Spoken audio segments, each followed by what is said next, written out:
할렐루야. 오늘 삼배에 오신 여러분을 주님의 이름으로 환영합니다.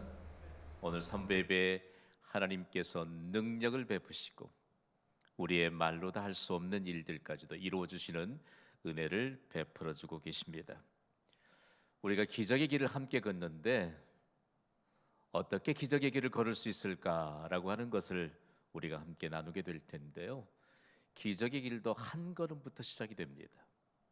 여러분 아마 이런 속담 모르는 분 없으시겠지요? 천리길도 한 걸음부터. 요즘 신세대들이 천리가 도대체 어떤 단위인가 아마 고개를 갸우뚱할지도 몰라요. 동서고금을 막론하고 그리고 서구권에서도 동일한 의미의 속담이 있는 것을 보았습니다.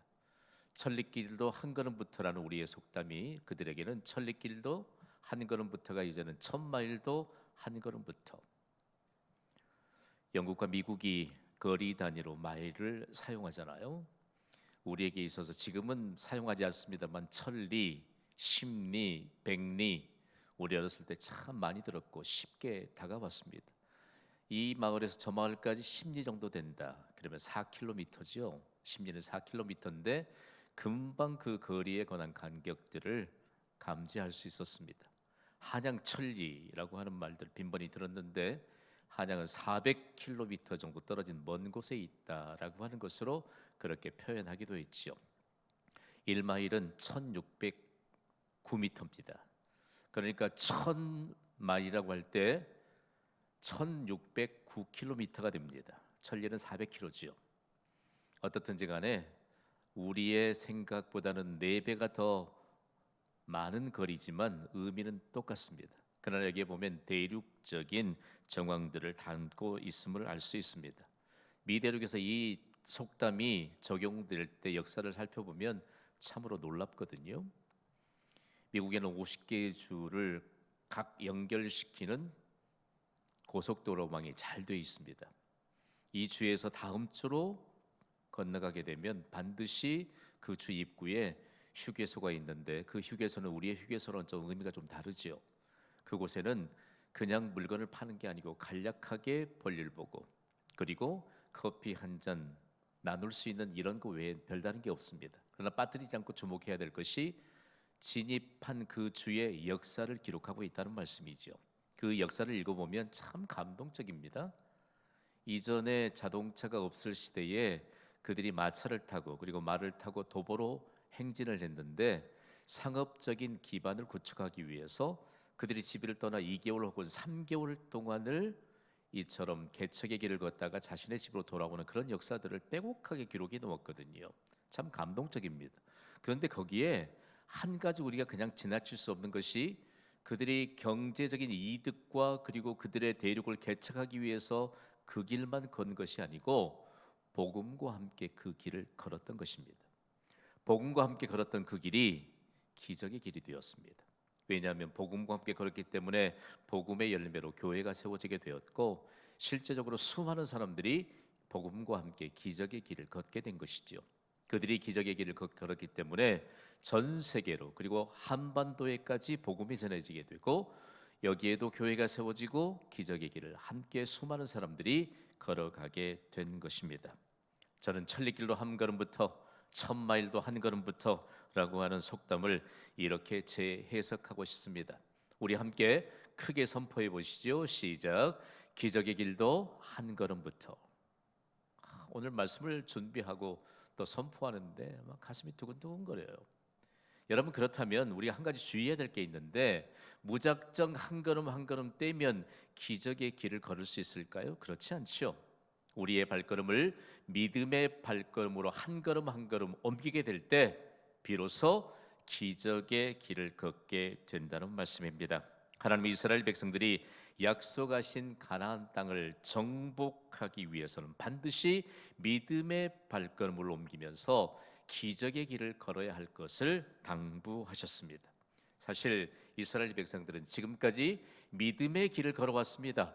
하나님은 성경에 이와 같은 내용들을 빼곡하게 기록해 놓았습니다.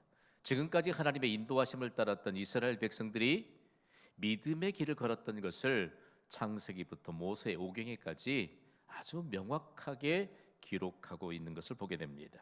창세기를 통해서 하나님은요, 자기 백성을 준비시키셨습니다.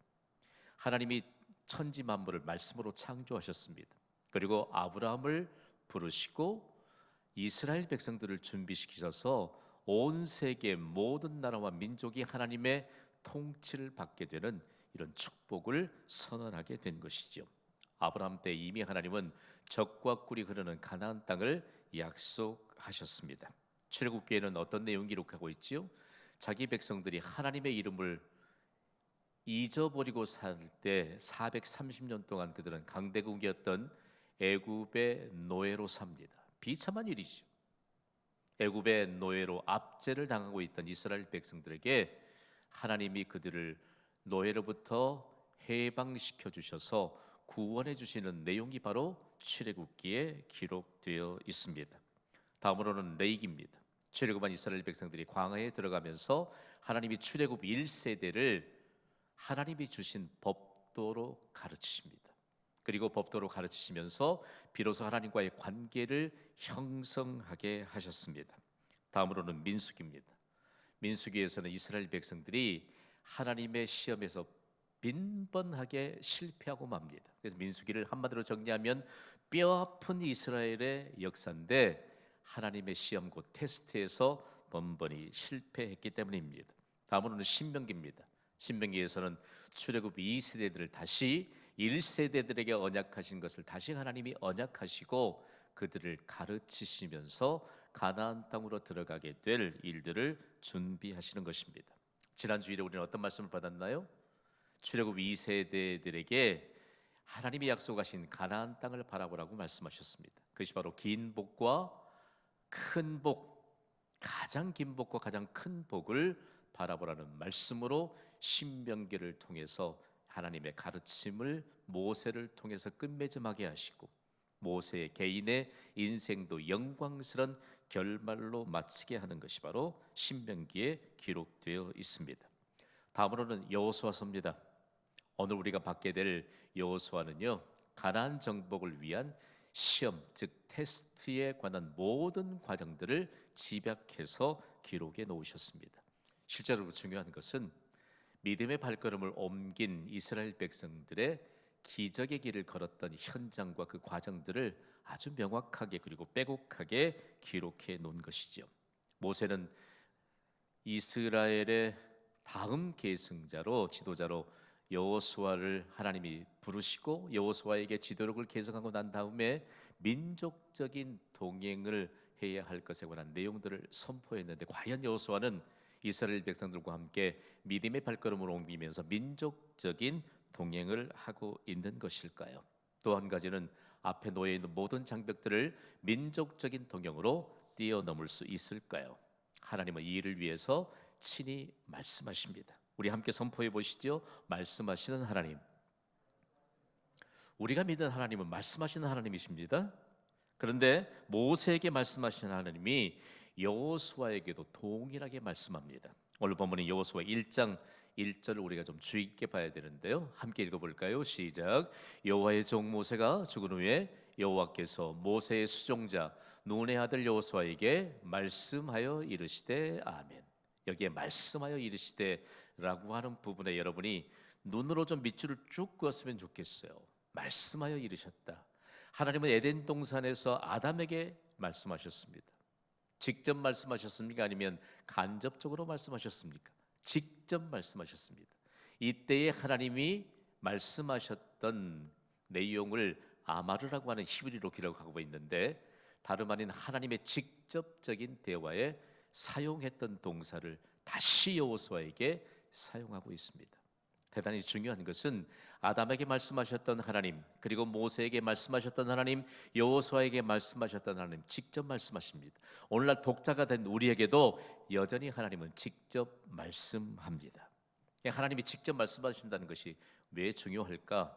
하나님이 말씀하실 때 하나님의 권위와 능력이 동시에 나타납니다. 그래서 하나님의 말씀인 성경을 읽는 것 자체로 복이 됩니다. 오늘 3부 예배에도 하나님이 말씀하심으로 우리에게 하나님의 권위와 하나님의 능력이 동시에 나타나는 줄 믿습니다. 그래서 하나님의 말씀을 통해서 우리가 하나님의 권위와 그리고 하나님의 능력을 받는 것이 인생 최대 복입니다.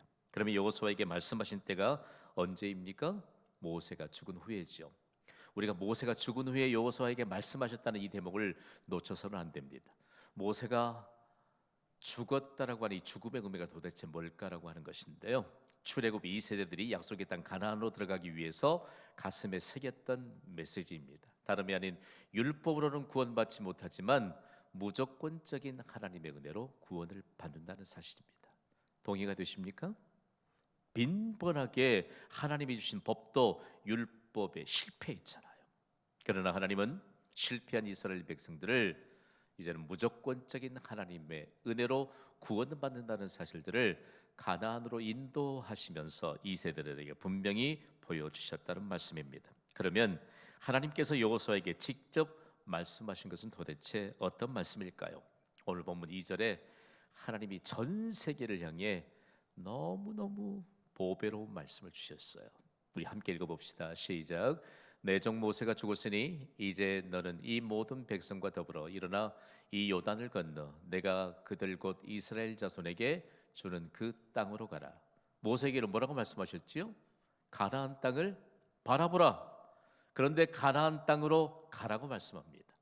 약속하신 하나님이 여호수아에게 하나님이 직접 말씀하시면서 이제는 약속을 지키시는 하나님으로 나타내 주시는 것입니다. 약속을 지키시는 하나님. 오늘 예배자들에게도 하나님은 여전히 약속을 지키십니다. 하나님이 말씀하셨기 때문이죠. 약속을 지키시는 하나님의 인도하심을 받는 것이 얼마나 귀중한 은혜인지 모릅니다. 우리 다 함께 선포해봐요. 약속을 지키시는 하나님. 그러면 약속을 지키시는 하나님에 대한 증거가 뭡니까? 오늘 보면 3절이 창세기부터 요한계시록에 이르기까지 전체적으로 총괄적인 하나님의 약속에 대해서 집약적으로 우리에게 말씀합니다. 3절을 함께 읽습니다. 시작. 내가 모세에게 말한 바와 같이 너희 발바닥으로 밟는 것은 모두 내가 너희에게 주었노니. 아멘. 모세에게 약속하신 가나안 땅을 아직 밟지 못했습니다. 그럼에도 불구하고 이미 내가 너희에게 주었다라고 말씀합니다. 두 개의 단어로 하나님이 확증해 주시죠. 다름 아닌 발바닥과 밟는 곳입니다. 오늘 우리가 주의 깊게 바라봐야 될 단어가 바로 발바닥입니다. 우리말로는 발바닥 한 단어로 번역해 놓았지만 구약의 원문인 히브리어는 두 개의 단어로 번역하고 있습니다. 발과 바닥입니다. 발은 뭘 얘기하느냐? 하나님의 초월적인 본성을 의미합니다. 발을 만드신 분이 누구시게요? 대답이 잘 안 들린 것 같아요. 가정에서 한번 대답해 보세요. 사람의 발을 만드셔서 걷게 하신 분이 누구십니까? 하나님이십니다. 이 발에 초월적인 하나님의 본성을 그대로 담아두셨습니다. 바닥이라고 하는 말은 동행을 의미합니다. 발바닥 자체가 하나님과 동행한다는 것입니다. 여러분, 우리가 하나님과 동행할 때 믿음으로 동행합니다. 우리가 발바닥으로 걷는 한 걸음 한 걸음마다 기적의 열매를 거두게 하는 기적의 길이 열리고 우리는 비로소 기적의 길을 걷게 된다는 약속이 바로 발바닥에 담겨 있습니다. 하나님이 지으신 발이 믿음의 길을 걸을 때 하나님의 약속이 이루어집니다. 그래서 우리가 걷는 모든 길이 기적의 길이 되는 것이죠. 다음으로는 밟는 곳입니다. 하나님이 우리의 정서와는 좀 다르지만 우리말에는 뭐 이런 의미도 있고 저런 의미도 있고 두 개의 의미 가운데 취사 선택을 해야 돼요. 그런 의미가 아니고요. 걸어가는 것과 살아가는 것이 함께 포함되어 있는 말입니다. 복합적인 것이죠. 히브리어를 연구하다 보면 계속적으로 합해진 단어를 통해서 하나님의 뜻을 충분하게 담아둔 것을 발견할 수 있는 것이죠.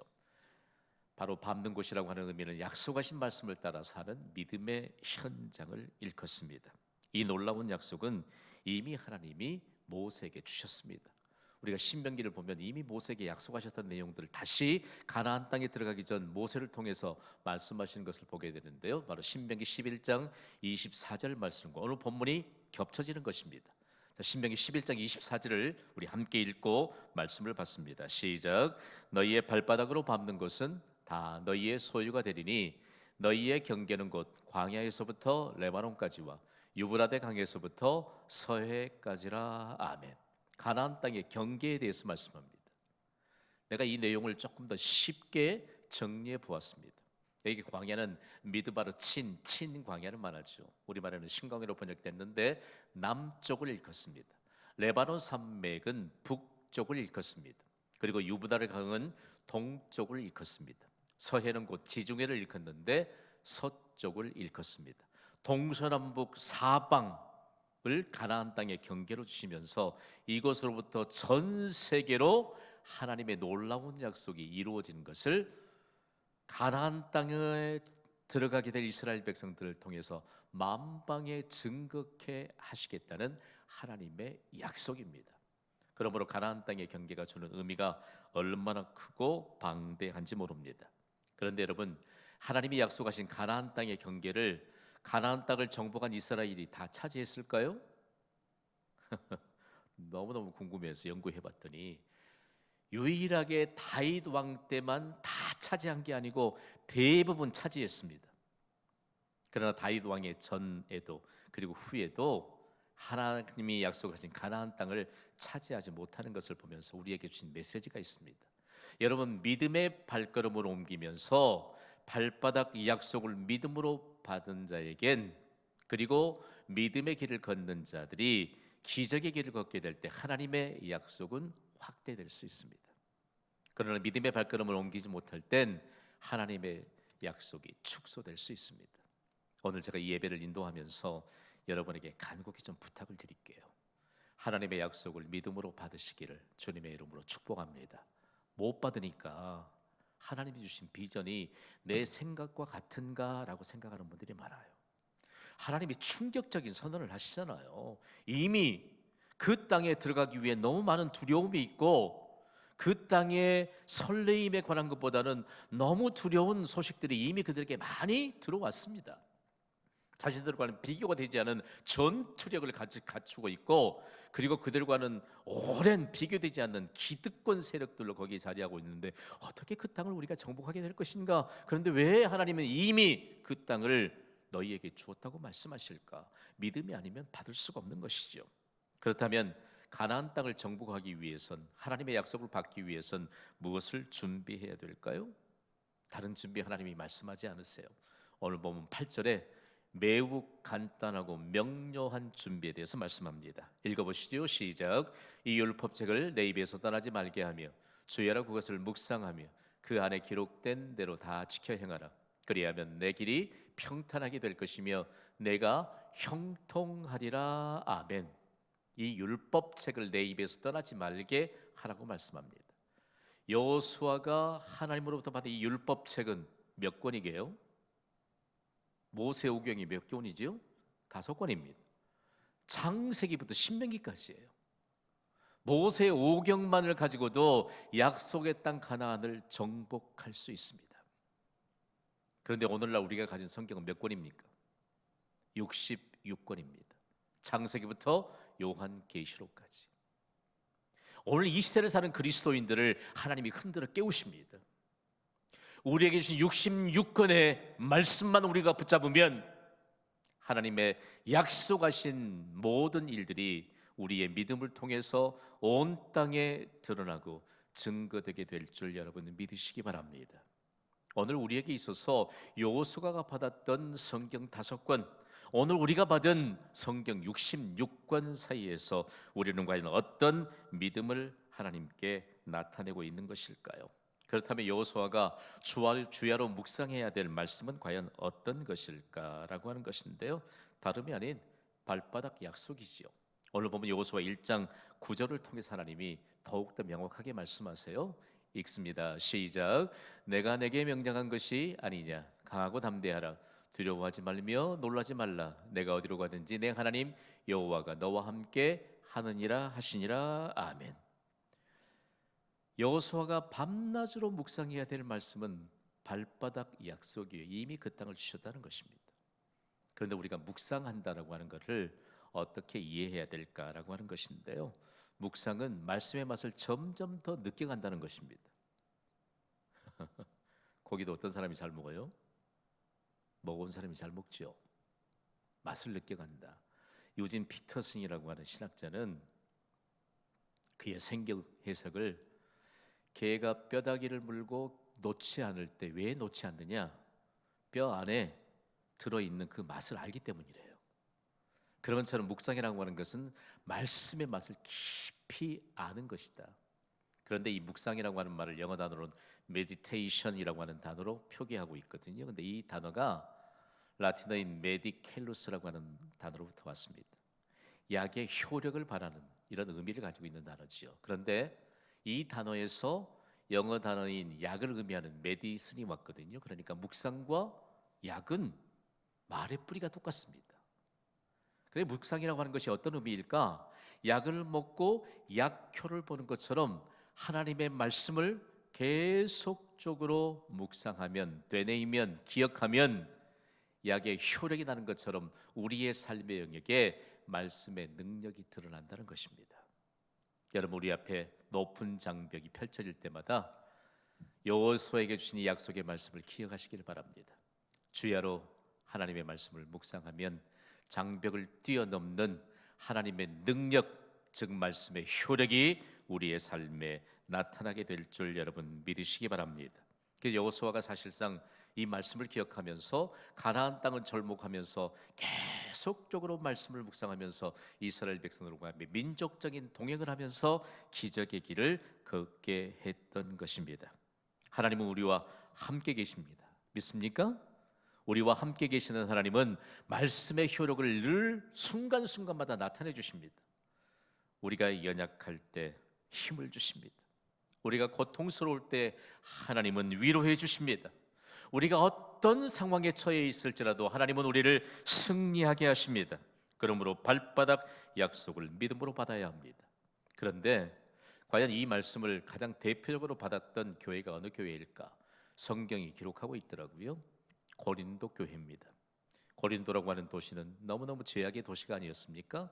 그럼에도 불구하고 고린도 교회의 성도들을 통해 사도 바울이 얼마나 중요한 말씀의 획을 그었는지 모릅니다. 고린도서 1장 20절을 우리 함께 읽습니다. 시작. 하나님의 약속은 얼마든지 그리스도 안에서 예가 되니 그런즉 그로 말미암아 우리가 아멘하여 하나님께 영광을 돌리게 되느니라. 아멘. 하나님의 약속은 그리스도 안에서 예가 됩니다. 하나님의 약속은 그리스도 안에서 유효한 줄 여러분 믿으시기 바랍니다. 하나님께는 모든 것이 가능하다는 사실들을 분명하게 말씀해 준 것이죠. 아멘하여 하나님께 영광을 돌린다. 아멘이 과연 어떤 말일까? 아멘은 구약의 원문인 히브리어입니다. 진실로라고 하는 이 의미를 담은 말인데 여기에 동의와 기원, 긍정의 의미로 사용되는 신앙의 언어입니다. 여러분 놀라지 마세요. 하나님이 우리에게 주신 신앙의 언어인 아멘을 온 세상에 다 카피했습니다. 긍정, 대단히 중요해요. 대단히 중요한 내용들을 사람들이 불러일으킬 때 동의라고 하는 것, 기원이라고 하는 이 모든 것이 하나님이 우리에게 주신 신앙의 언어인 아멘으로부터 온 것입니다. 그런데 신앙의 언어를 가진 그리스도인이 부정과 그리고 하나님이 원치 않는 이와 같은 언어의 사용과 그리고 이와 같은 삶의 현장에서 거두게 되는 결실을 바라보시면서 하나님이 우리의 현재를 돌아보게 하십니다. 사람들은 지금 누구나 할 것 없이 이구동성으로 말합니다. 기독교의 위기라고 말합니다. 기독교의 위기다. 저도 부인하지는 않습니다. 그리스도인의 한 사람으로 기독교의 위기가 틀림이 없습니다. 그런데 기독교의 위기는 온 세상의 위기입니다. 하나님을 외면하는 세상이 복을 받겠습니까? 우리가 함부로 말을 할 수는 있습니다. 온 세상을 복받게 했던 것은 하나님의 발바닥 약속 때문입니다. 에덴 동산에서부터 시작된 인류의 역사가 하나님이 천지를 말씀으로 지으셨고 천지를 지으신 하나님께서 하나님의 소유인 온 천지를 하나님이 만드신 발로 하나님과 동행하도록 믿음의 발걸음을 옮기도록 지으셨습니다. 하나님의 백성들이 믿음의 발걸음을 옮기는 곳곳마다 하나님의 약속하신 복이 임하였습니다. 기독교의 위기가 온 세상의 가십거리가 되고 있는 이 시대입니다. 우리는 세상을 달리해야 합니다. 우리처럼 모범적으로 사회적 거리두기와 방역에 최선을 다하고 가슴 졸이면서 학교에 가지 못하는 우리의 자녀들을 품에 안고 기도하고 어려움을 당하는 이 시대와 그리고 국민들을 한 사람 한 사람 떠올리면서 하나님의 보좌 앞에서 우리가 생명을 걸고 기도하고 있는데, 여러분, 온 세상에는 짝퉁이 너무 많아요. 짝퉁이라고 하는 것은 진품이 있기 때문입니다. 짝퉁이 있다는 것은 명품이 존재하기 때문입니다. 오늘 우리가 세상의 가십거리에 진리이신 하나님의 말씀이 소멸되지 않습니다. 하나님의 피값으로 세우신 교회가 세상의 가십으로 말미암아 없어지지 않습니다. 금보다 귀한 우리의 믿음이, 하나님의 약속을 받기에 충분한 신앙의 언어인 아멘이 세상의 가십으로 말미암아 사라지지 않습니다. 단지 우리에겐 믿음으로 믿음의 발자국을 한 걸음 한 걸음 내디디면서 오늘 이 시대에도 여전히 하나님은 기적의 길을 걸으라고 우리에게 말씀하시는 것입니다. 우리는 다시 하나님의 말씀을 따라서 믿음의 길을 걸어야 합니다. 믿음의 길을 걸을 때 기적의 길이 열립니다. 기적의 길은 복음이신 예수님과 함께 걷는 길입니다. 오늘 여호수아 1장부터 9절까지의 말씀, 여호수아를 통해서 이미 너희가 발바닥으로 밟는 것은 다 주었다고 약속하신 그 말씀과 함께 더불어서 우리에게 구체적인 메시지를 주십니다. 다 함께 선포하겠습니다. 기적의 길을 걸으라. 복음의 길을 걸으라. 아멘. 그렇다면 약속의 땅 가나안에서 과연 이스라엘 백성들은 기적의 길을 걸었을까요? 그들은 정탐꾼을 보내면서부터 요단강을 건너면서도 여리고성을 정복하면서도 그리고 어떤 상황 가운데서도 그들은 철저하게 기적의 길을 걸어 나갔습니다. 결국은 가나안 땅을 정복하게 됐지요. 그러면서 구체적으로 예수님을 통해서 온 세상에 기적의 길을 걷게 하시는 놀라운 하나님의 역사가 확대되었다는 사실들을 우리에게 성경을 통해서 가르쳐 줍니다. 예수님이 나사렛에서 수태고지를 받으셨잖아요. 처녀인 마리아에게 천사가 예수님이 탄생하게 될 것을 고지했던 것이 나사렛입니다. 나사렛부터 가버나움까지의 길을 역사학자들이 별칭을 붙여놓았는데 복음의 길이라는 별칭을 붙여놓았습니다. 복음의 길이 주는 의미는 예수님이 거셨던 그 길이 기적의 길이 되었기 때문입니다. 가버나움에서 나사렛까지, 나사렛에서 가버나움까지 이 중요한 과정의 길들이 얼마만큼 이 시대에도 중요하게 우리의 가슴에 새겨지느냐라고 하는 것입니다. 예수님이 자라셨던 나사렛에서 6km만 이동하면 거기에 예수님이 허들의 물로 포도주로 바꾸어 주셨던 첫 번째 기적의 현장인 가나라고 하는 작은 도시가 나옵니다. 중요한 것은요, 그 가나에서 첫 번째 기적을 일으키시면서 복음의 길이 기적의 길로 증거되는 놀라운 역사에 관한 내용들이 우리가 알지 못하는 먼 곳에 이르기까지 전해지게 되는 구체적인 출발선상이 되었다는 말씀입니다. 예수님은 가나에 30km를 더 이동하셔서 도착하신 곳이 갈릴리호수입니다. 갈릴리호수에도 특별히 예수님은 지극히 평범한 사람들을 제자로 부르셨습니다. 그리고 그들과 함께 길을 걸으면서 그 길이 복음의 길이 되었고 기적의 길이 되었습니다. 특별히 가홈에서 일어났던 기적의 역사들 여러분이 아실 것입니다. 어떤 일들이 일어났나요? 베드로의 장모가 열병으로 드러누워 있는데 예수님이 손잡아 일으키시고 그 자리에서 치유하셔서 활동하게 하셨습니다. 그리고 예수님을 수종들게 하면서 그도 함께 예수님과 기적의 길을 걸을 수 있는 사람이 되게 하셨죠. 그리고 중풍병자들을 가버나움에 거치셨고, 그리고 그들을 일으켜 세워서 걷게 하시면서 기적의 길을 걸으라고 하는 명령을 주신 것입니다. 또한 회당장 야이로의 딸이 죽었습니다.